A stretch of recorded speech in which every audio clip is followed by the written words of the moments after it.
This is The Baseline, discussing the hot button topics of the NBA. Welcome, everybody. You're tuned to The Baseline. Cal Lee Warrenshaw discussing the hot button topics of the NBA. We have an exciting show on tap for you as we get to round out 2022 the best way. You know how us and my peoples, man, the way we do it, man. I'm so excited. I probably can't even get the words out. So let me go ahead and roll out the red carpet before I mess up and say something wrong. To my right hand, man, www.shawsports.net, Big Kahuna PNC, my man, Mr. Warrenshaw, repping out of Fort Lauderdale, Florida. What's good, Mr. Shaw? How you making out, man? You ready to wind things down or turn things up as we get ready for 2023? We always turn it up here, man. It's the middle of the NBA season, not quite the middle, but, quarter pole, as they say. And an amazing, and I mean an amazing guest on this week. Everybody, whenever we bring on the baseline, always has a lot of great insight to provide to us. But I think this takes our conversation about the NBA and a specific topic in a very new and unique place for us. And hopefully our fans and listeners will be rocking with us as they usually do. Absolutely, man. On board with us, we have, and he is really a well-rounded individual, very knowledgeable, versatile in his ways, a hustler, a go-getter. He's an athletic trainer, and him and his co-host, who also is a doctor in sports medicine, they co-host a podcast in street clothes, as clever as a podcast name as you'll ever get. Our man, Jeff Stotts, is going to be joining us in a few moments in our FaceTime with the Baseline to talk not just about his podcast, but also to really break down the nuances and give us insight on how sports injuries are impacting NBA and sports in general. And we're just so excited to have him on board. So you do not want to miss out on that. So with that being said, let's make sure that we get in the plugs. As always, be sure to get at my man Shaw at Shaw Sports NBA or get at me at GameFace Lee. The show's Twitter handle at NBA Baseline, so you know where to find us. Be sure to go to www.thebaselineNBA.com to check out our show and any of the previous shows that we're putting on. As you know, the Baseline also rolls with the 19 Media Group family, 19 Media Group running these content streets. So be sure to check out www.19mediagroup.com if you want to check out our show and the plethora of awesomely curated podcasts that are out there. Great personalities, great content. Can't miss 19mediagroup.com. All right. Let's not waste any time with it, man. We got a great interview lined up. You know how we do. You know how we roll. Let's do a little FaceTime with the Baseline. Time to break it down. To the bone gristle. Time now to do a little FaceTime with the Baseline. Cal Lee Warrenshaw, the Baseline NBA podcast. And on with this week, and we're really excited to be able to have on a really versatile, well-rounded individual who definitely has his teeth in the game in sports. But more importantly, he really delves into something that I think uniquely myself and Shaw, we battle with this all the time because we often say how injuries, do they make or break when we talk about teams and the longevity, their viability and stuff. We don't have enough time, obviously, and there's probably not enough podcasts that are out there that really go in depth to kind of break it all down. And so we have our man. He is a co-host of one of the upcoming premier podcasts that's out there right now. It's called In Street Clothes, and they cover sports injuries from the perspective of a certified athletic trainer, and it also back it with numbers. So it's just not pie in the sky theorem stuff that's going on. Our man, Jeff Stotts, joins us here. Jeff, thanks for hopping on board with us this week. I'm happy to be here, man. Appreciate you guys sending out the invite. Happy to help.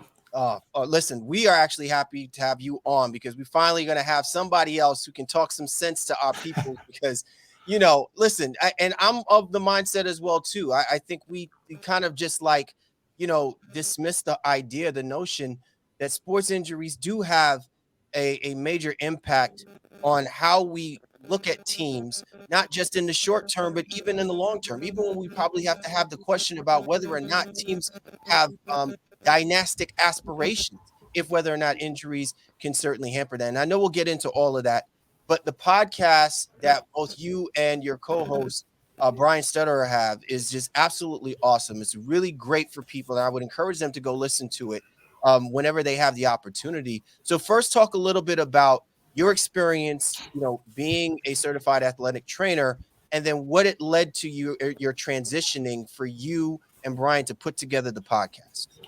So, like you said, I'm a certified athletic trainer. So that's the day job. That's where where the paychecks come from. And when I got into athletic training, I knew I wanted to be an NBA athletic trainer. That was where I wanted to be. I wanted to be on the sidelines, and did my graduate work for athletic training at Texas Tech. Was fortunate enough to spend some time on the sidelines with the Texas Tech basketball team when Coach Knight was the coach. And so got to experience kind of firsthand a Division I sideline, what it meant to be in the locker room, working with those athletes. Was fortunate to make some connections in the NBA, and went and worked with a couple different teams just on like not even an internship level, but just like a visit and those kinds of things, and interact with the training staffs there. And really, I started to discover that, man, it's a lifestyle. It is something that you have to be committed to being a part of. You're the first one in the gym. You're the last one out. You're on the road half the year. And I also just met a female, my now wife at the time. And congratulations. Thanks. Well, it's been a solid 18 years, me and her together. So, I knew I wanted to be a family man too, and didn't want to just move to a random city and then say, I'll see you later. I'm going to be gone for half the year. So my priorities kind of shifted, and I took a job in a couple different spaces. I've worked in the college level, I've worked at the high school level, but the whole time I still kind of had my foot planted into the professional sports realm. I really just had this itch to kind of still be involved there. And I was able to scratch it a little bit by working in the fantasy realm. So I took over as the injury analyst for rotowire.com, using my athletic training skills to kind of break down injuries for layman's terms for people that are playing fantasy sports. You hear your quarterback's got a grade 2 MCL sprain. What does that mean? Like, how long is he going to be out? Because I need to win this league. I need to avoid the shame that comes with, losing my league to my friends. So I started kind of doing that. And that led me to kind of the media side of it. And I was like, wow, I really enjoy telling people about injuries. And during that process, I noticed there was a huge gap in how injuries were recorded and talked about specifically in the NBA. And so I kind of started getting this idea of, well, when I'm writing, people like the numbers, and I really enjoy numbers. And my athlete trainers that I've worked under always told me, when you're looking at an injury, it's kind of like trying to solve a crime. You're trying to figure out, you got to get the evidence. You got to find all this different stuff. You got to be a detective. And I wanted to do that. And one of the ways we do that is look at a player's injury history, right? So we start looking at the whole picture, not just that isolated injury. Well, this was about the time where Phoenix was getting really good as well. And we started to hear about the Phoenix medical staff is the best in the league. The Suns medical staff is great. And so I said, well, why do we say that? Is that true? So I kind of got it through pushing some friends that I had made and just talking to different people. They're like, you need to do that, tackle that. So I built an NBA injury database, and I basically cataloged every single injury for every player that's played from the 05-06 season to yesterday. And I catalog every individual player. And it's not just the injuries that result in games lost, because I look at the injuries that resulted in no lost time. Because if you're not looking at that kind of stuff, you're missing a huge piece of the puzzle, a huge clue for that. So you've got to do everything you can to try to fill those gaps. And so I built the database. And then I was able to do things like look at the Suns medical staff, look at historically how often, how many games did they lose to injury? And the proof was in the pudding. They were one of the best. They lost the fewest games due to injury. And so I built the database, I launched the website, and that kind of led me to kind of become the guy in terms of injuries. And I've been able to propel that to the podcast with Brian. We met online through Twitter and social media. And we both were like, we saw things really similarly, because Brian's got a huge following on YouTube. He's a video guy. So he puts up the videos breaking down, and he's a doctor. So having that MD helps him out a little bit, because it is a unique perspective coming from the athletic trainer and the doctor. So then we get together and talk, because he sees things differently than I do sometimes. And we just have that discussion about what the injury entails. And then I also kind of have a consulting gig that I do work with some individual players, do some individual work with some teams and that kind of thing to kind of help them. We call it injury analytics, right? Look at the numbers, look at trends in the league and that kind of thing, so we can help put everyone in the best position to be healthy. Because bottom line is, guys, I'm a basketball fan. You look at the books behind me, it's all basketball. NBA is where I am, and I love it. I want those players out there. It sucks when I have to write, because that means a guy is hurt and out. And so what I try to do is make people understand what's going on with that injury, But at the end of the day, I want everyone healthy. I would be fine if I had no followers and quiet, and I mean everybody was healthy because we're getting the best NBA possible. Jeff, you touched on so much, and I'm excited and proud of you. I know I'm not like your dad or something like that too, but you really found the niche, man, to kind of like and scratch a niche that people didn't even know that they had to some degree. So I got to ask you this kind of off the cuff questions. You're taking me off script here, even in some ways, because you talk about very, very smartly. You're tracking games that are not lost, but the injuries that have still happened. How do you then, in essence, kind of go back? Like, what are your sources? Are you a Shams in a Woj where some guys like, hey, they're playing hurt, but maybe that injury wasn't reported? Like Tatum reportedly now has an injury that impacted him in the finals per se, but we didn't know about it. It wasn't reported at that time. How do you catalog those things and kind of like add that to your database to get the accurate data? It is always evolving. It never stops. I go through and I read every box score, looking at just literally what players play, what players didn't. Then I go read the kind of game recaps and look at does a coach have a quote? Does a player have a quote? Was it reported? I read the team game notes. I read the injury reports put out by the league. I do everything I can to make sure that I have as much information as possible. And sometimes it means going back and changing things. I've been in spots where a guy was listed out as missing, 70 plus games with knee soreness. And then retroactively we hear, oh, that was actually a stress fracture. So, okay, go back, fill in those gaps, that kind of thing. I'm always trying to paint as clear a picture as possible. And sometimes they're reported, sometimes they're not. Sometimes it's using my medical knowledge that I have as an athletic trainer to like get the appropriate terminology. The big one is like sprains and strains. We see a ton of kind of misreporting in that because a sprain is a ligament injury. A strain is one that involves the muscle or the tendon. And those are two separate tissues, right? So we're talking about two specific injuries. So you've got to do things to make sure that what you're recording is the proper injury that occurred. I mean, and another big one is like anytime a player has a meniscus injury that has surgery, the report comes out that, well, he had a meniscus repair. Like he had the meniscus fixed. Well, repairs don't happen as frequently as you would think. It's actually really hard to do a true meniscus repair. That injury has to occur in a very specific region. So a lot of times they actually have what's called a meniscectomy where that piece is removed out. And so I'm trying to make sure the big thing there is how long are they expected out? If they say, okay, he had a meniscus repair, he's back in 6 weeks. Well, that's not a repair. That is definitely going to be a removal because a true repair comes with a significantly longer recovery. And so trying to make sure that those wires aren't getting crossed as well. And we're just, like I said, painting a completed picture as possible. Jeff Stotts joining us here on the baseline, and him and his co-host, Brian Sitterer, have this awesome podcast called In Street Clothes. Be sure to go check it out at instreetclothes.com. We're going to get into the podcast in a little bit. Okay. I want to make sure we don't, but there is a fascination that you have touched on, even just in the last few minutes of what your profession and also what your life has trended you towards doing. Right. And I think part of it that I'm more curious about for you is how do you balance what your experience has allowed you to do to be able to give the kind of analysis that you're hoping that the profession has provided you with, the openings that it's provided you with. And I say that because you're very passionate in what you do. I can tell, right?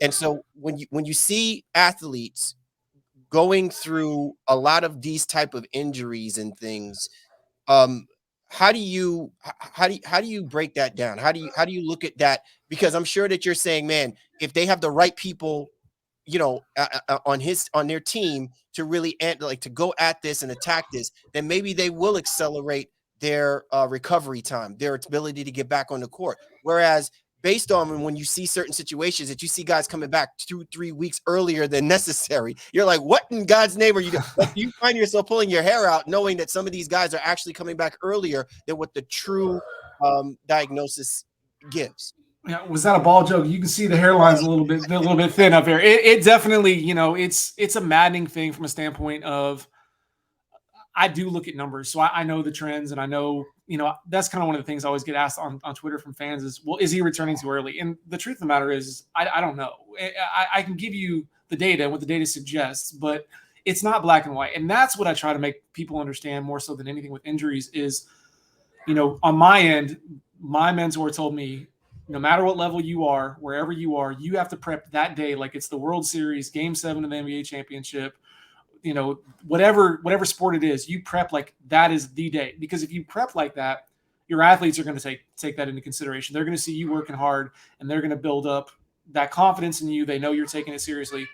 But there's also a level of patient compliance there, right? Like you have to have the athlete buy in. And that's where a good athletic trainer, a good medical staff can work with the athlete to buy into what they're selling, right? You have to have a little bit of both.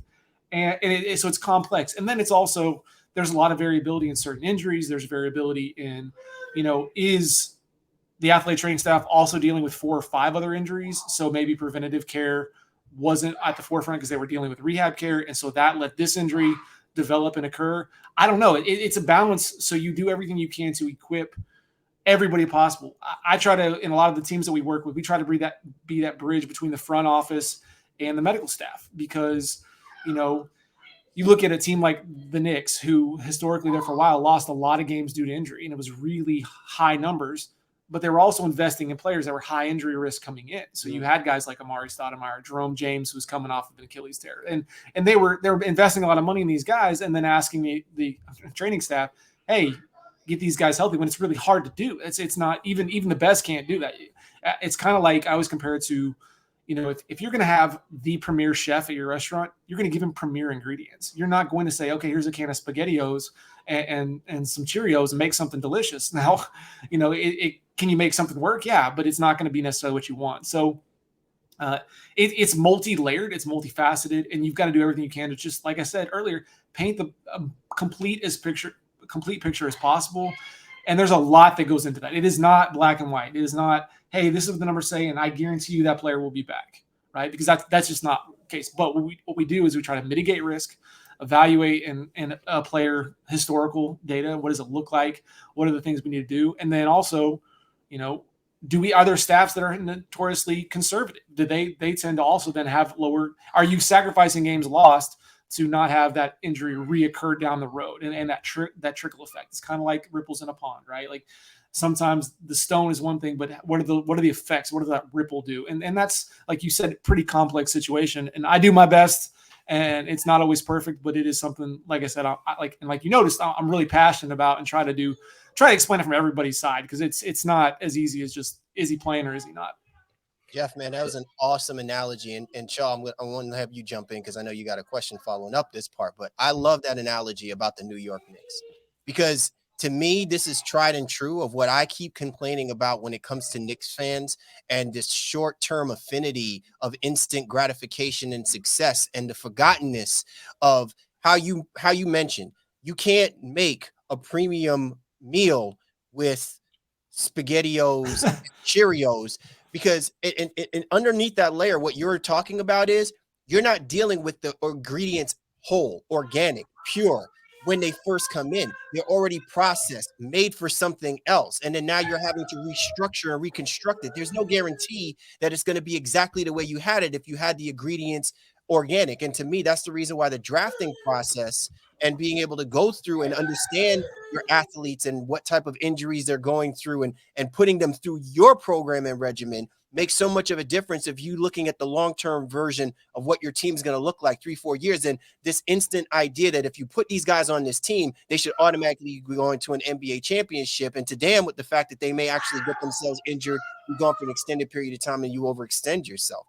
So like, Shaw, like what I was just curious from your perspective is that how much of this now has us now dialing back on those times when we wanted to yell and cuss at the Boston Celtics for those moments where it's just like, well, it's funny you bring them up, because I think they are a team more recently kind of in the news for, all right, is their training staff doing right by some of their players? There's some controversy around that, dating back, I guess, now to Isaiah Thomas, and now even most recently with now Robert Williams, right?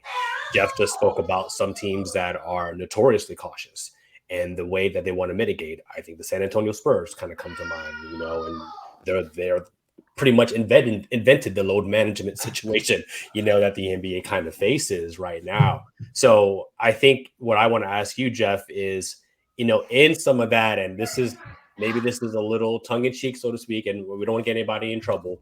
So what do you think are some of the best staffs out there? Obviously, Phoenix, we've already kind of talked about what some of the best staffs out there versus I think you're old enough to get this reference. How many any given Sunday teams do we have out here right now? Like, shoot them up and throw them out there type of situation. Like, where do you see that balance right now within injury management? So the big thing that we're seeing is, number one, there's been a lot of turnover in athletic training staffs, and that can be a problem in of itself, right? The consistency is not there to build, like I said, the trust of the athlete, but also build a program, how you're going to identify things when you're constantly turning things over. It's really hard to, things get lost in translation, from player to player, from team to team. It used to be where, you got the job and you were there forever. You look at a guy like Gary Vitti, who was with the Lakers through every dynasty possible with them, and they had the trust of that guy, and he had his good years and he had his bad years in terms of total injuries lost. And sometimes, like I said, it's not as easy as, well, your injury total was high, I guess that means you're not doing a good job. Well, there are freak things that happen all the time, with the Celtics specifically. They had a guy there for a long time, Lacert, and they've changed things over. Ed was really good at what he did, and their new staff, I think, is good at what they do as well. I think the talent that they have, they've been able to keep their younger guys healthy, and Tatum and Brown. Even a guy like Marcus Smart, who's had a couple injuries here and there, he's still been pretty durable for the most part. The Robert Williams thing was something that probably dated back into his collegiate career. We were a little bit nervous, but he had some red flags going into the draft anyway, right? Like, we knew that. So, I think they handled that situation the best they could. It's a fine line between having a player play and then taking that long-term approach. But, that's a perfect example too of a team that's doing really well, but their injury total is high. And why is their injury total high right now? Well, because they invested in Danilo Gallinari in the offseason, and he hasn't played at all this year after suffering an injury that was not their fault, right? Like, it occurred in international play. They weren't there, So, that's where I'm saying is it's not as easy as just saying what staff is good, what staff is bad. Looking at the totals, though, you can see teams like San Antonio have always been pretty good. Phoenix has always been historically. Dallas has generally had a pretty good medical staff as well in terms of total games lost. Recently, the Pacers are another group that have been historically good. The Thunder have been pretty good. And then the numbers are a little bit higher for a group like Orlando, but Orlando has, several big injuries that have kind of compiled on top of each other, and that influences things. And that's the other thing that I want to point out is sometimes it's not the medical staff, it's just the nature of what's going on in terms of the team performance and what the team aspirations are. Some of the biggest, highest injury totals in consecutive years were during the process. And it's because they invested in Nerlens Noel, who was coming off of an ACL injury. Joel Embiid missed 2 total seasons with that navicular injury, but they were content handling that conservatively because they knew the long game was exactly what we're seeing right now with Embiid. And if we can get him healthy, this is what his ceiling is. So we're going to eat those games early on so that he can be that guy. And are we going to be a little bit more cautious if he's reporting soreness in that foot? Probably, but our team's not winning a championship this year. So we're going to be patient here. And then you also throw in the Ben Simmons injury, for his rookie year, where, they had a lot of injuries right in a row, but that was okay because it let them continue the process organically, right? Like, they had these guys that just weren't getting playing time. The 4 years before that, Philadelphia is one of the best training staffs in the NBA.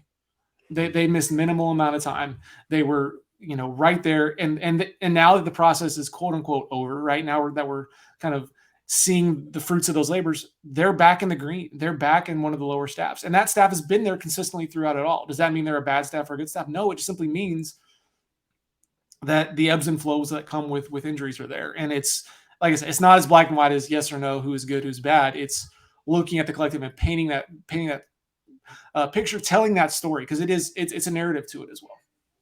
CL, before you jump back in, I wanted to kind of follow up here, Jeff. And again, this is amazing stuff. So really appreciate you bringing this level of intelligence, to the injury conversation. Hope our fans, listeners are eating it up as much as we are here. Because when you talk about, again, mitigating the risk, and then also the aspect of the trainer kind of knowing the players and that turnover that happens. So that's happening at the player level, but you're saying it's also happening at the trainer level as well, too. Right. So it's just like going to your doctor. You go to your doctor over years and years and years. They kind of know what some of your issues are. You go to a new person. Now you got to kind of start all over. And do you have high blood pressure? Do you have high cholesterol? I mean, it's like, you know what I mean? It sucks. You don't even want to have to deal with that situation. I don't know if there's a real right answer to this, but managing a group of what is roughly supposed to be about 15 guys, so to speak, right? On an NBA roster. Is there a certain amount of trainers that you think each team should have? Because again, a team like Dallas and Cuban, he has the money. He's probably going to invest and probably overstaff that situation. But maybe in OKC, may not. I don't know that for sure. I'm just utilizing them as an example. Is there a number that you feel like each team should have, like base level number of trainers assigned to that roster? I think you're right, because you look at that is while the turnover has been higher, the size of staffs has improved. When I was looking to get into the NBA, I was really nervous because there were so few opportunities. There was basically the head athletic trainer and the assistant athletic trainer. Well, now you have, in most cases, at least 2 assistant athletic trainers. Oftentimes, the athletic trainer is also working with like a player, a director of player health, or somebody else that is involved in making those decisions.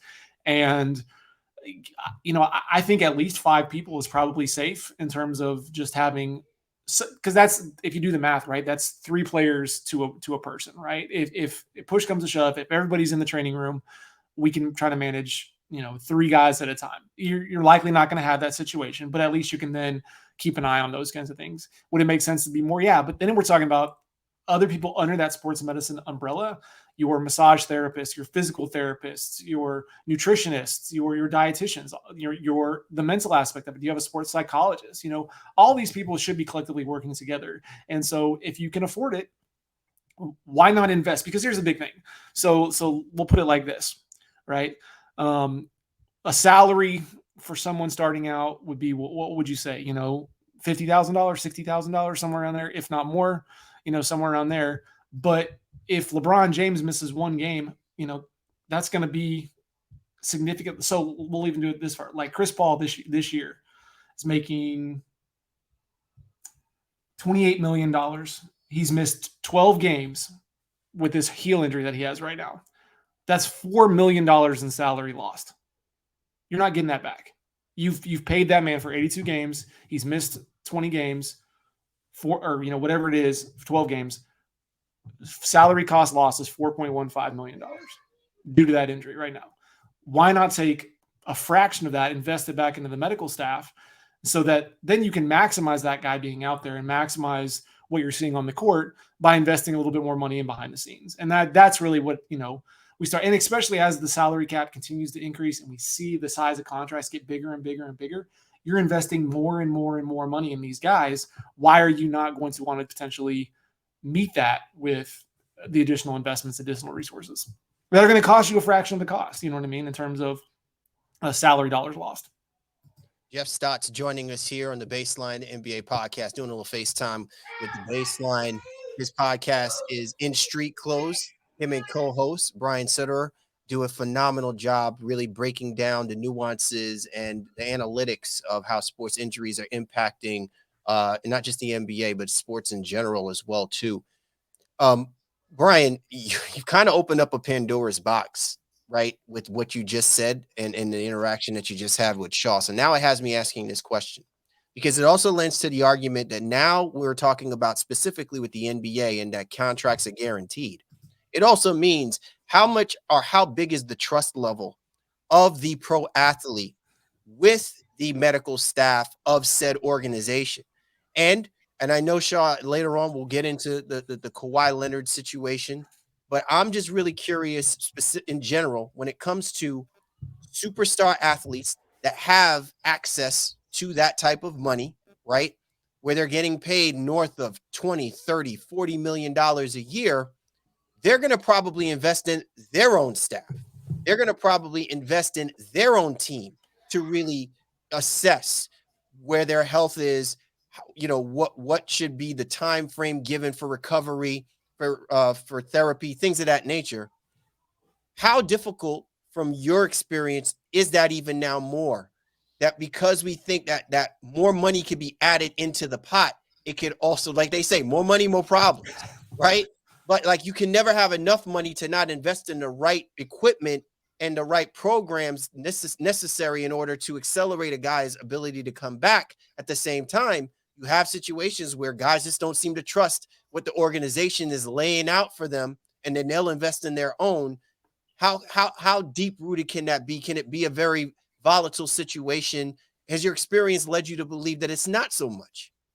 I think there are plenty of examples of high profile players that have their own athletic trainer or personal trainer, whatever you want to call it, depending on the level of certification and qualifications, right?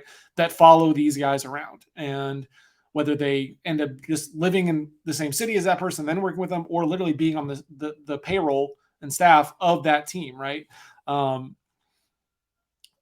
That's part of the investment in that player, right? You're going to be accommodating, especially if it's a guy like LeBron, right? Like that guy.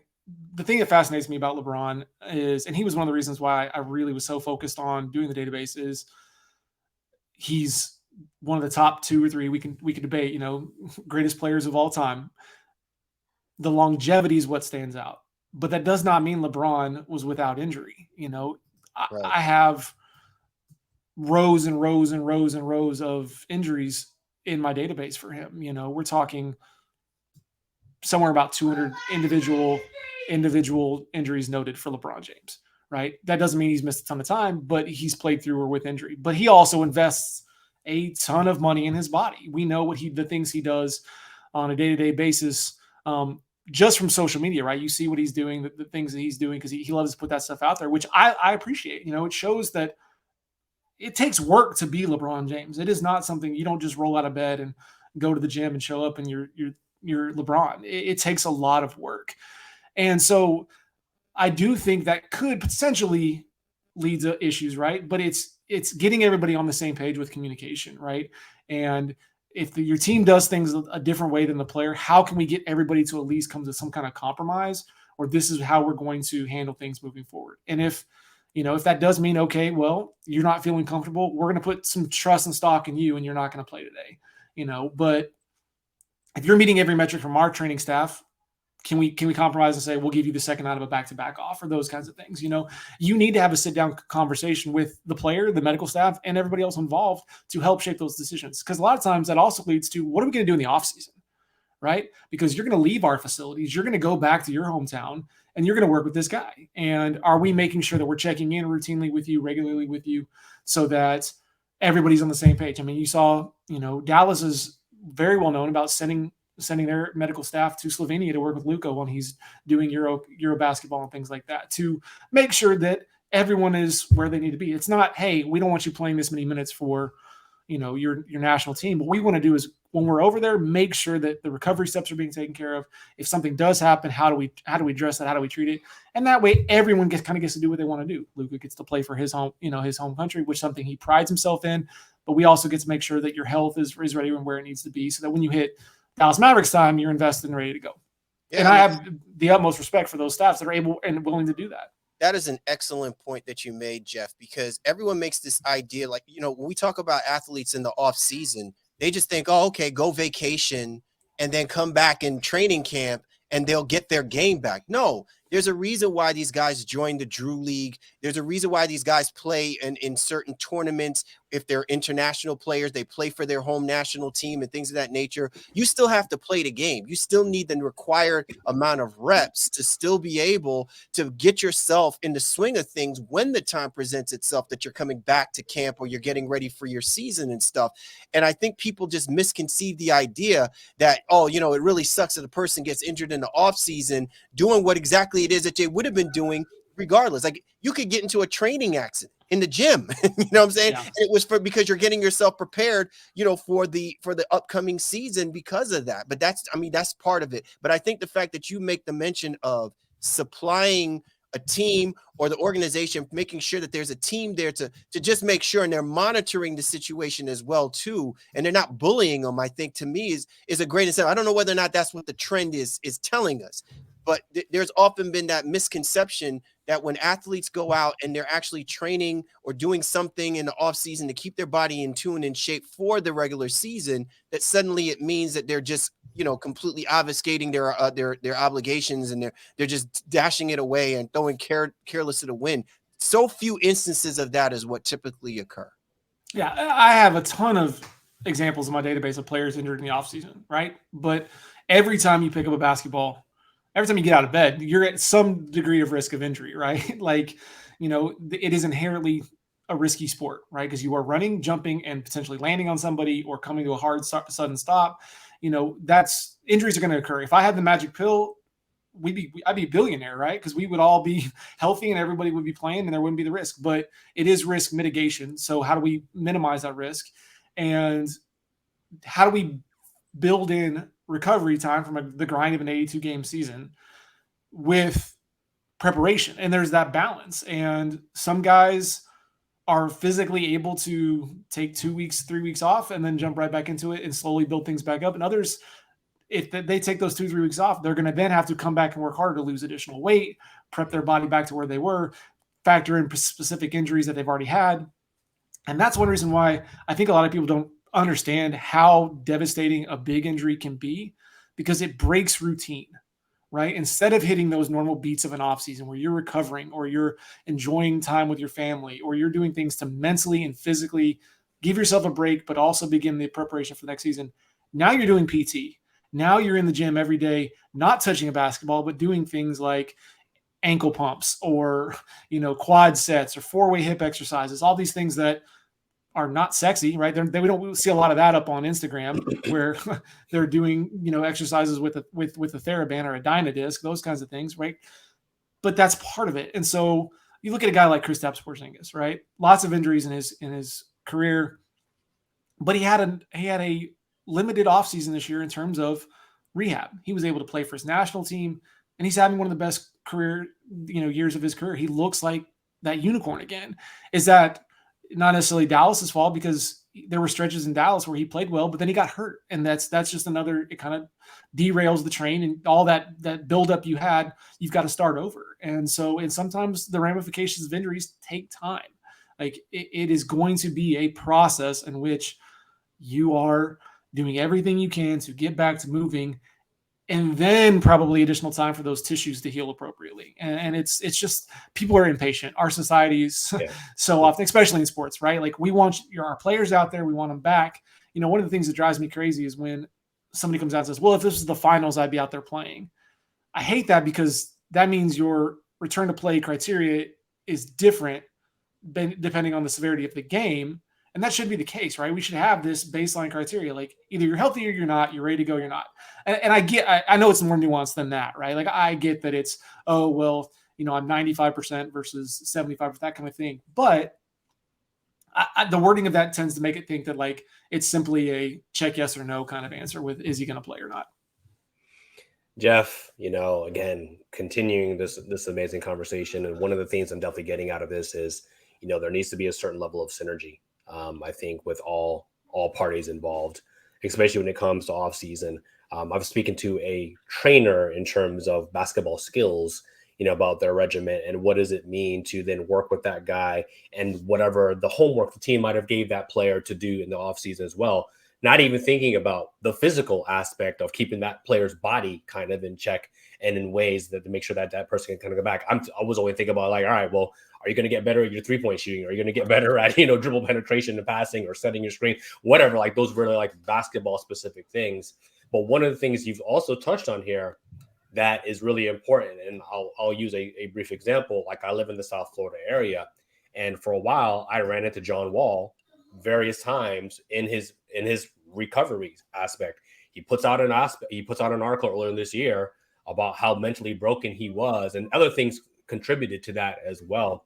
But you touched on it in the last segment here. Can you speak to a little bit about the mental aspect of the recovery and training? Because as we see guys like Kawhi, we see guys like Ben Simmons as well too, who have had legitimate injuries, but then the mental aspect has, especially for Ben, I guess more recently, that has kind of seeped into it. John Wall as well. I mean, it's really, really like it's a complex situation. What are some of the things that you think players can do to try to help them overcome some of that mental fatigue that comes along with coming back from injuries? Part of it is the stripping of an identity, right? You are a basketball player. You've probably been labeled the best basketball player since your high school days, right? And so since then, all you've known is basketball. And suddenly that's gone. And it's not a quick, it's not a gradual decline. It is an injury occurs and you are out and you cannot touch a basketball. You cannot play. A big part of your identity is gone, has been stripped away. Now, just because you can't play does not mean you can't be effective and help the team, right? And so that's one of the first things I always say is, how can we keep you engaged? Is something as simple as doing your rehab on the court to the side when the players are practicing, so that you're watching practice and mentally still there, and so your teammates see you, you see your teammates? Or is it hey, you need to be home, but we're going to keep you, do the best we can to keep you connected to the team? Can you talk to players? If you're a rookie, can you follow a veteran around? If you're a veteran, can you take a rookie under your wing and teach him those kinds of things? I think Houston really tried to do that with John Wall a little bit, this last year when they kind of let him have that year off. But when you can't play, it's really hard. And so how do you continue to keep that person engaged? And can you find them roles and things like that outside? Can you start to potentially focus on off the court stuff that is not going to be basketball? So you get that mental break as well. And you can focus on getting healthy, but you don't necessarily have to find a new part of your identity that's not linked to basketball, because eventually it is going to go away, right? These guys are Father Time is undefeated. And you hear it a lot, players trying to prepare for their careers or lives after basketball. And then it's just making sure that there are peaks and valleys that come with rehab, and you can work. It's a little bit harder than just like winning a game, right? Like, you've got to set obtainable goals for that individual. And you've got to understand that, hey, there's going to be days where you work so hard and you get a huge improvement in your range of motion, and it feels great. And that's a goal. You've achieved that goal and you feel good. And that's like winning a game or doing those kind of things. But then there are days, especially in rehab, where you're going to work, but you're at a plateau in the rehab. And not like the numbers, all the metrics that we use are going to be the same. You're not improving, but it's important to understand that's when things that we can't measure, that you're not going to necessarily feel, are improving. The graft is taking apart. It's starting to develop those biomechanical properties of your previous injury, those or your previous ligament or whatever the case may be. So you've got to do ways to help a person stay engaged. I mean, I've seen teams turn to things like VR, right? Where they utilize a way that a player can't be in the gym. We're going to film that player in the gym pre-injury and then use VR so that he can put that VR headset and it looks like he's in the gym and he's getting free throw reps or doing something like that. It's just something to stay connected, something to stay engaged and do different ways that they're not isolated. They're not on this island. They haven't lost themselves due to this injury. And like I said, it can happen in a lot of different ways. And then you said it, you throw in other stuff from life, like John Wall and his losing his mom and things like that. Like, that's another aspect of it. And how do we help him in that situation?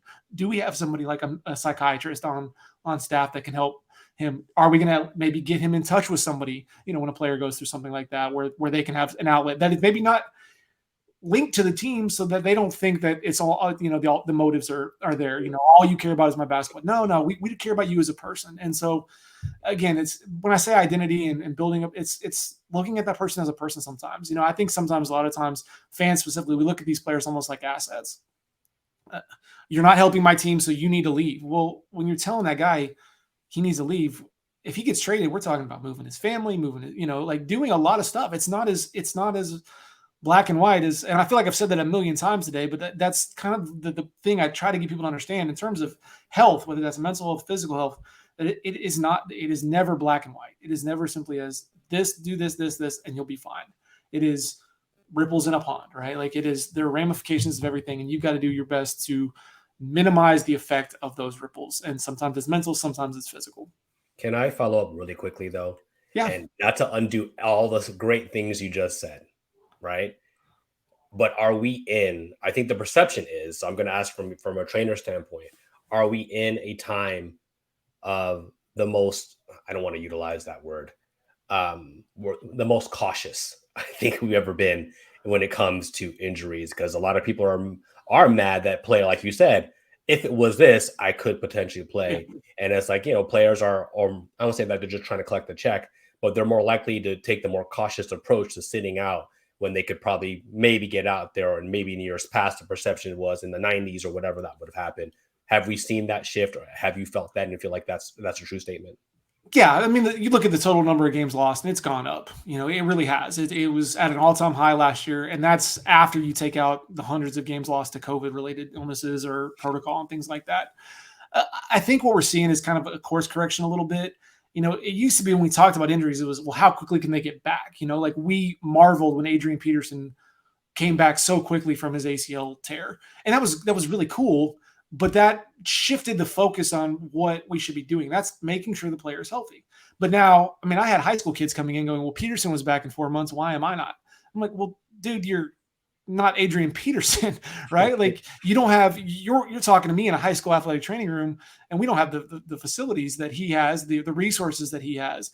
And so I think we're seeing kind of a little bit, like I said, a course correction of that, where it's now we maybe rushed some athletes back, and then we saw that they ended up having secondary injuries that then resulted in more missed time. So maybe we're coming back to this, the maybe being too cautious, where now we're trying to just make sure they're 100% healthy. And I think maybe we'll start to see some of that shift again, as players start to, as technology continues to improve, and the improvement of roster sizes, I think is needs to be taken into consideration a little bit too.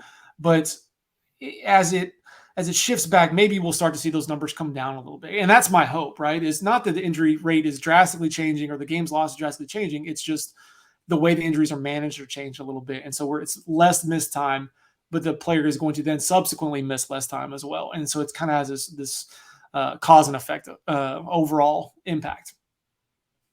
Jeff Stotts joining us here on the Baseline NBA podcast. He is a co-host with him and Brian Sutterer of the premier podcast. Is called In Street Clothes.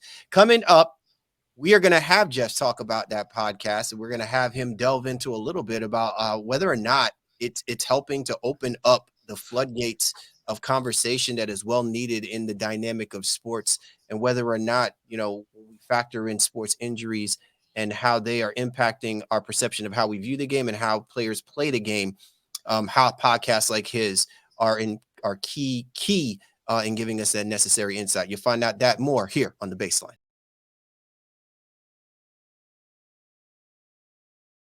All right, and we are back. Callie Warrenshaw, the Baseline NBA podcast, and we're doing a little FaceTime of the Baseline with our special guest, Jeff Stotts. He is a owner of InStreets.com, and also he and his co-host, they have a podcast. It's just really an awesome and a phenomenal podcast. It's called In Street Clothes, and we encourage you guys to go check it out. Also, you can check out Jeff on Twitter if you get him at In Street Clothes.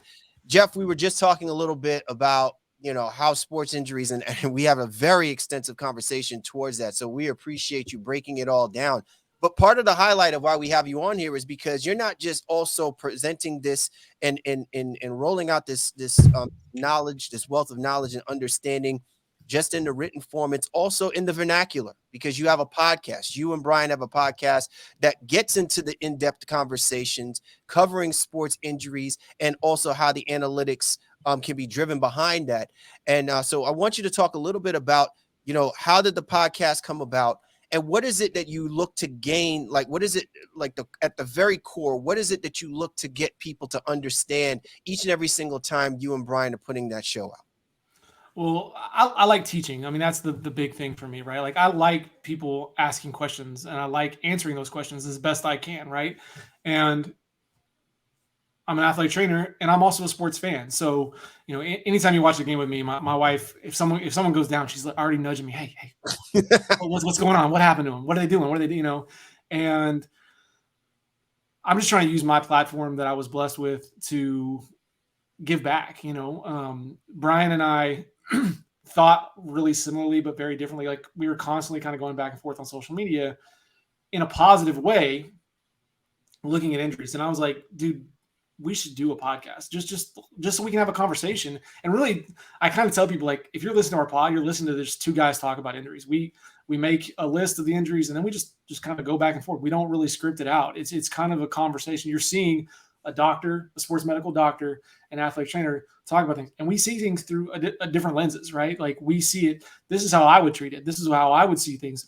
Well, what are you seeing in the clinic once they get to you? Oh, wow, I didn't even think about that. Or, I'll say something to him. He's like, oh, wow, I've never, analyzed that. And it's basically just a conversation between two guys that enjoy sharing information about injuries. And it's just, it's an undervalued part of it. Like, we have, you watch an NFL game, there's a flag, you're going to get a cutaway, a segue into a former official, and they're going to tell you why this rule is called that way and what's up. Why not do the same thing for when an injury occurs? Hey, let's cut away to this guy. This is what they're doing on the sidelines. This is what they're looking for, or even in the studio analysis kind of thing. Like, hey, this is the guy that's got the credentials. This is what is, and so we know what we're talking about because, like we said, it's easy to get stuff lost in translation, but I think you get less negative feedback towards the player, towards, I hate fantasy sports from that standpoint of everyone's like, oh, well, you got hurt. You cost me my championship. And I'm like, yeah, this is a person that's in pain now, right? Like, so let's try to make them understand what they're going through, right? Like, he also might be losing that a little bit more. Yeah, exactly. It's not like he decided your fantasy chip is going to cover, what he's got to do to put food on his table, Yeah, I guess. And just trying to make people understand the human aspect. It's another reason why Brian and I both aren't predictors. And what that means by is, like, if we see an injury, we'll say, hey, this is what this suggests, but we're not really comfortable saying, oh, this guy definitely tore his ACL, right? Because what happens if mom is following me on Twitter and mom is like, oh, my son just tore his ACL? Like, I don't know those things. I can tell you what I would be looking for. I would, these are the things that we're it could potentially be, but we're not going to know until that confirmation comes from the MRI or from the X-ray or from the medical professionals making the final diagnosis. So we're just trying to have a conversation, educate the public about what's going on. And we like doing it. We generally like educating people. Brian is huge about making sure because it does make you a more educated fan, right? Like, I become a little bit of a snob when it comes to who I talk sports with, right? Like, I don't, if you've got that, we've all got that friend that instantly, like, wants to have a conversation with you about, your favorite team. They're like, I don't see why we don't just trade for that guy. Well, it's not as nuanced like that, right? Like, knowing some ins and outs, even just basic information of the salary cap, is going to help influence your conversation and make the conversation a little bit more educated, right? Same thing goes with injuries, right? If you can sit there and say, hey, I know this player is coming off that injury. Why isn't he back? Or, we should go sign this guy coming off injury. It doesn't matter. Just invest all that money in that player. Well, it's not as easy as that. And so, again, it's just providing as much education as possible so that you can have that conversation that is just a more complete, robust conversation. Well, Jeff, you are ever the entrepreneur. I see you creating a way for yourself like Steve Javi when they cut away, with their official call. So Jeff wants to be that guy, with his books in the background. Jeff, such and such has turned his ankle. And you know what I mean? I can see them cutting to you, man. I think, you're definitely, leading away here in that as well. What are some injury trends that you can see or have seen here in the NBA? Is there anything, obviously when it's flu season, more people getting sick and that type of situation, but do you see trends in terms of time periods where people get hurt maybe more often and the types of injuries that might be out there as well? Yeah, definitely. We can chart things. Sickness is the big one. We're hitting that period where we start to kind of, Tom Haberstroh and I did flu watch a couple years back, and this is pre-COVID, right? Like, it seemed to be like everybody was getting the flu, and it turned out there was a bug that you could kind of follow around where the teams had traveled, that kind of thing. So, that's the case where we would reach out to, the teams we work with and be like, hey, make sure your guys are following proper hygiene. They're washing their hands, that kind of thing. COVID changed all of that. Like, it changed so many different things, and we're still feeling the ramifications of COVID. That's the big thing with injury trends, because we talked about guys being creatures of habit. And as we know, like, we all went from being super active to shut down, lockdown, and same with these guys, right? Some of them weren't able to get in gyms, so their movement patterns changed. And then we had the bubble, which changed things. Then we had the shortened season, which was, we're just now starting to get back to the normal beats of a regular season. But I still think we're feeling some of those ramifications. Last year, some of the stress-related injuries were up a little bit higher. and that's probably due to the compressed schedule and those kinds of things. The other injury that's really been up for me that is worrisome is the Achilles tendon tear. And when we're tracking those, it has been one that has just happened at a higher frequency over the last 4 or 5 years.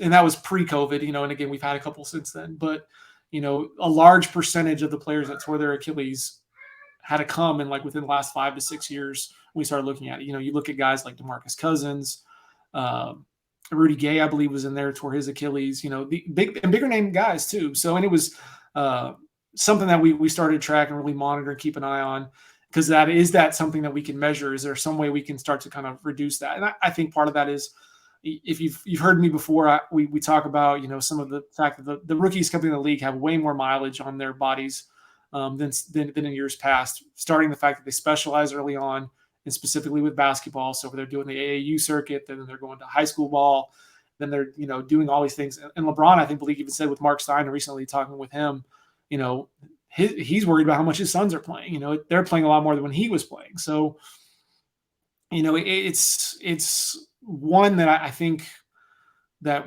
we can potentially impact by educating the public. This is back to what I was talking about, right? Like educating the public on load patterns and injuries and things like that. And can we get back to the days of, guys playing multiple sports? Because we rotate our tires, right? We get in our car, we drive it, rotate the tires because that wear pattern is the same. So we change it up, so it's different.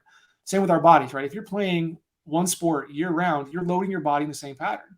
But if you then go run track, or you then play baseball or basketball or football or do some other sport besides that, you're loading your body in different patterns. You're giving some of your body a break, and you're loading other areas more so.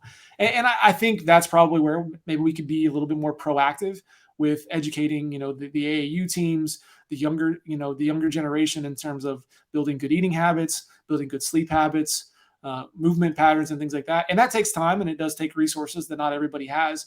But can you listen to one of my pods and say, hey, you know what, this guy talked about, changing things up. Maybe we should do something different today in practice. That's a small drop in the bucket, but it can have an impact. And that's really what I'd like to see in terms of injury trends, because that's what I'm seeing right now. Because ankle sprains, the rates really haven't changed, right? We've looked at, things like hamstring strains. Most of that stuff, for the most part, is not all that different season to season.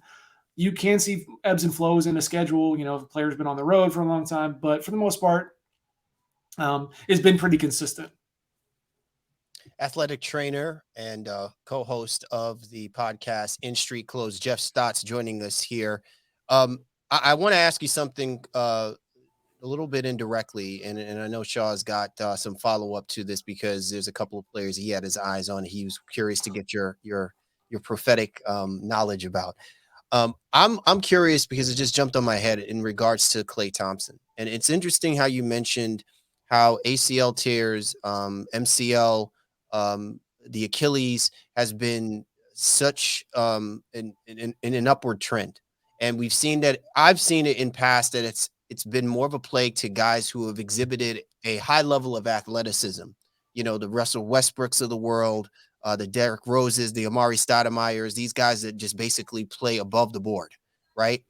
Now we see a guy like Klay Thompson, because I think in the past, what it was is that for those athletic guys to still have a place in the NBA, they did not shoot a high percentage. So they had to develop some kind of a shot, whether it's a three-pointer or mid-range, something. That's what helped extended their career, because they took it down a notch as far as their explosiveness and getting to the rim and exploding to the boards.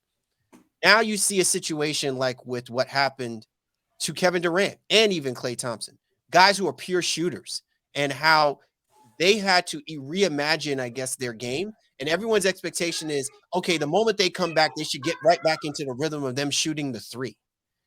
From your perspective as a trainer, and also the comment, now I don't know if you've had conversations with this, and I'm curious if that's something that you will continue to have with your podcast, but how is that dynamic changed now for the shooter? Right now, it's on the other side of the coin, where that's no longer the fail-safe for the guy who comes in knowing how to shoot the basketball, who suffers that type of an injury, how they have to recreate their game. Can you talk a little bit about the dynamic of that injury, and how even guys like Klay Thompson and guys like Kevin Durant and even DeMarcus Cousins, who shoots the ball, are impacted by that? Yeah, I think the big thing there is think about how much the game has changed, right? We are at, and that's one reason why I think those injury rates are up, is we're asking our players to do more now than ever before. You know, could y'all imagine Shaq being asked to go run and defend the 3-point line? Like, his body wasn't equipped to do that. Could he have done certain things? Yes, but we're asking our 4s and our 5s to sprint out to the 3-point line to defend it, and that is a acceleration. It is a deceleration to stop, and then it is a re-engaging and accelerating back to the basket if they put the ball on the floor. So you're asking these guys to do even more, and the style and the size of these guys is changing. You know, Kevin Durant is, you know, a center and a shooting guard body in terms of height and you know what I mean? But he can shoot, right? He can shoot over anybody. And so now there's different wear and tear that come with being that size, but taking your game out beyond 3-point range. So we've got to adjust the way we train these guys, right? We've got to and understand that their bodies are being asked to do more, and that's still a work in progress. And then it's also, once an injury does occur, how do we change things? Does that mean, okay, now you've got to be better conditioned because now you're going to need to be off the ball a little bit more. Your athleticism attacking the rim isn't going to be there. You've got to find that resilient jump shot. You know, a guy that I always said evolved gracefully is right over my shoulder here, and that's Dirk, right? You watch early Dirk highlights, I mean, he puts it on the floor. He goes and dunks it. He was explosive, but everyone got used to that methodical Dirk 7-foot mid-range game, the turnaround one-legged fade. And he says he built that to kind of incorporate the fact that he wasn't quite as explosive anymore, but he could get to the point where he knew if you get to the mid-range, make that shot. It was, because of his size, hard to contest it, and he was good at it, right? So he evolved his game as the game itself changed and his body and everything else changed as well. So I don't think there's ever really a linear pattern for anybody in the NBA, right? Like, you can't be the same guy when you enter the league as you are. Even LeBron, right? Like the pinnacle guy of being here. You've got to be willing to adapt. And the ones that are successfully able to do that have those prolonged careers. Vince Carter, another guy, right? Like, high flying above the rim, had a couple injuries, adjusted and became a mid-range 3-point shooter that could, you know, be effective and be a proven veteran. But isn't it interesting, though, that the timing, right? Because, like, guys like Dirk, guys like Vince Carter, yes, they had injuries, but nothing as significantly major as what we're seeing from this generation of NBA athlete. It's almost as if they knew when they needed to start making that transition. Sure. to help prevent the inevitability of having such a severe injury impact them in the same way. Because Vince can still dunk on cats, right? Like, he still has some level of explosiveness. But it's just interesting how the guys you've just mentioned are guys that seem to have figured that out a lot sooner than wait until after it happened to them, you know? And it's just hard to prep for an injury, right? Like, those guys were fortunate enough they didn't have that. Like, it's hard to say, hey, you know what I'm going to do is you've just got to adapt to what ultimately ends up happening. You know, I mean, even look at a guy like Cousins, like you brought up. He changed his game, but he was still effective in certain things. He wasn't the guy he was as explosive, but he developed a little bit more of a mid-range game. He was able to extend things out a little bit. He was never the best defender, right? But I mean, even another guy like Porzingis, right? A guy that I brought up earlier, you know, he was able to, you know, he played a little bit different in Dallas than he did in New York as he was getting his legs back underneath him. But now he's back to being that. So it's also going with the ebbs and flows of an injury, right? And I'll be interested to see what Porzingis does in the latter portions of his career, you know, as he continues to trend. So, well, in the interest of time, there's a lot of stuff that we obviously would love to get to here on this. I'd love your thoughts on Victor Wembanyama and, you know, all types of things like that too. Maybe we'll bring you back around the draft time, et cetera, et cetera. But I want to close you out, at least from my side, on kind of a lighter note, or maybe not so light, it's depending. What are some of the more bizarre injuries that you've encountered, had to deal with? You know what I mean? Or maybe even how they've occurred. I remember Carlos Boozer tripping over a gym bag, you know, before the season starting and being out like 15 games or whatever the case would be. But what are some of the more bizarre injuries or, like, you know, parts of the body like, wow, how'd you injure that? That you've encountered during your time? Give me your top 2 or 3. Typing in the word bed bugs into my database was always an interesting one. That was Kyrie. Kyrie had a run in with bed bugs. He ended up not missing time, but he was questionable for a game after being at a hotel and getting bed bugs. That's always one that's unique. And of course it's Kyrie, right? Like, you can't make that stuff up. Of course it's Kyrie. Manu Ginobili is probably one of my favorite guys to talk about because he had, like, first off, you know, when you have a guy that's nicknamed El Contuso, you know, like named after a bruise, like that's his nickname. like the injury guy is going to flock to them. But this is the guy that, suffered a testicular injury. Those are always bizarre, ruptured testicle, getting knee. I mean, he had to get a series of rabies shots because when he knocked that bat, do you guys remember that? When he knocked the bat down out of the, he let the bat go and they couldn't find the bat. So he ended up having to get like rabies shots because they didn't have so it's, like it was really funny. And they made a big joke out of it because, Manu just in the middle of a game knocks a bat out of the air, picks it up and carries it off the court. But health wise, he ended up having to get some injections. So those are always ones that are like, not really expected to type and talk about this, but it pops up, and it's always good to have that one or two like lighter injuries and understand that sometimes freak stuff just happens, man. And it's, but it happens a lot in baseball. You see like guys like cut their hand. Somebody had I can't remember who it was. If it wasn't Derrick Rose, I'm sorry, Derrick Rose, I'm attributing to Steve, but like somebody like rolled over on a knife because they were cutting an apple in bed and like they got like a laceration somewhere. So, you know what I mean? Like stuff like that is just like, how do you go to the athlete trainer? And then how does the athlete trainer then go to the coach and be like, hey, guess what? This guy's not going to play today because he was cooking and cutting. It's just, I'm sure he's like clicking his pen profusely, trying to figure out like, how am I going to word this, man? This is, and then there's always, the like thing that people don't forget. Like these guys aren't allowed to do a lot too. Like they can't ride a motorcycle. They can't go snow skiing. They can't, because it's in their contract that, you can't do these kinds of things. I think it was Redmanovich that like tore up his shoulder snowboarding and then lied about it because he got injured snowboarding. It wasn't supposed to be snowboarding. And it was like on the All-Star break.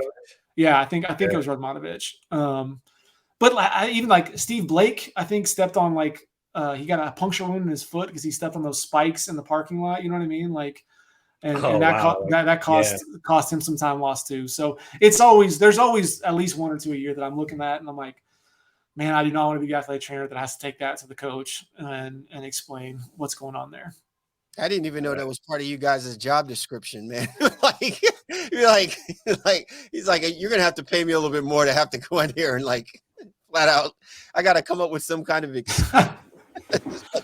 crazy. I love the terminology. Like I was reading like one of the fantasy sites the other day and there was like return to competition conditioning or something like that. I was like, what kind of anyway. And COVID has changed that, right? We didn't have that terminology till COVID. Now it's, we see it a lot. We'll return to competition, coming off of that because it's part of the protocol and part of the way they do. And it's just, it's frustrating. Oh man, listen, Jeff, man, we really appreciate you taking some time, really a good amount of time, breaking down not just your profession, but also giving us insight on what you've seen, what you've experienced. And I know that your show, In Street Clothes with Brian Sutterer is knockout, really just top tier podcast, must listen. And I would encourage our listeners as well to start, definitely check it out, man. The website In Street Clothes also breaks down the shows as well too. Jeff, man, thank you so much for hopping on board with us this week. And again, let everybody know where you're at and what you got in the pipeline as we kind of end things so nicely for 2022.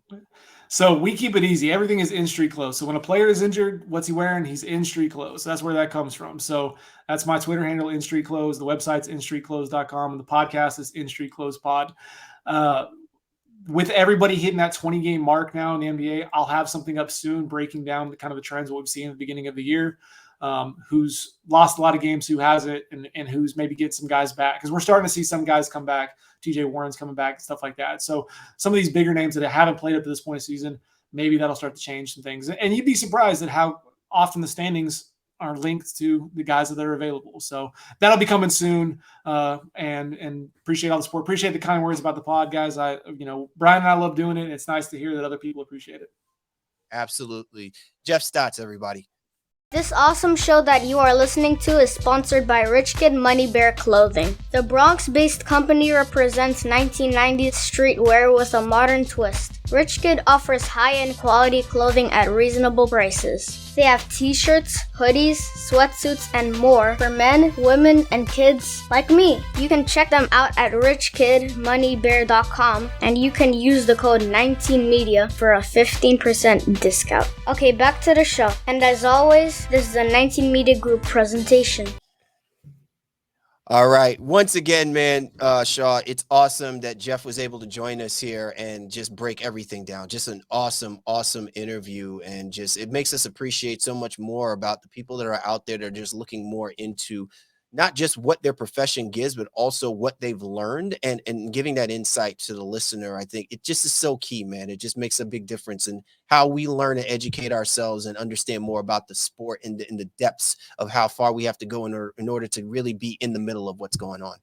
Yeah, he cares. I think that's the thing that comes out more than anything else. He cares about the education. He cares about the players. And he really takes that human aspect that needs to be involved in literally everything that we do.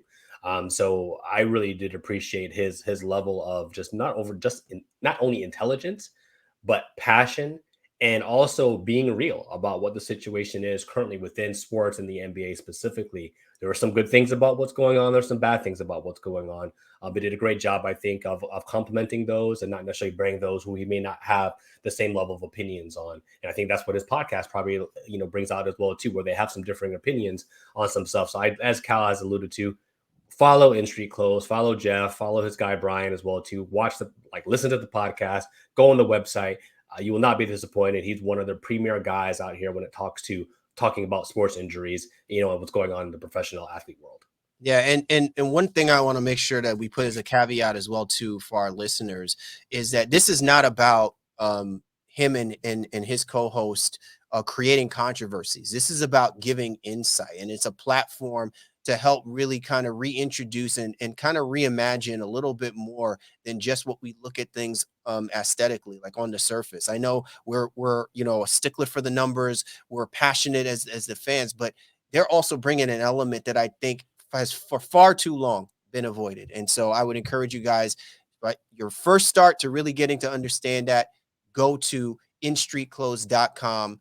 Get educated, get right about it, listen to the podcast, and I'm sure you're going to be a better fan and a better person understanding the sport and the players that they go through on a daily basis to get to that, to give us what we love is seeing them playing at a maximum level. So kudos to Jeff and kudos to Brian for continuing to build that platform and continuing to move things forward. Once again, we'd like to thank our special guest, Jeff Stotts, for hopping on board with us this week. For the Baseline, Cal Lee, Warren Shaw, we appreciate you guys. We do. We'll catch up with you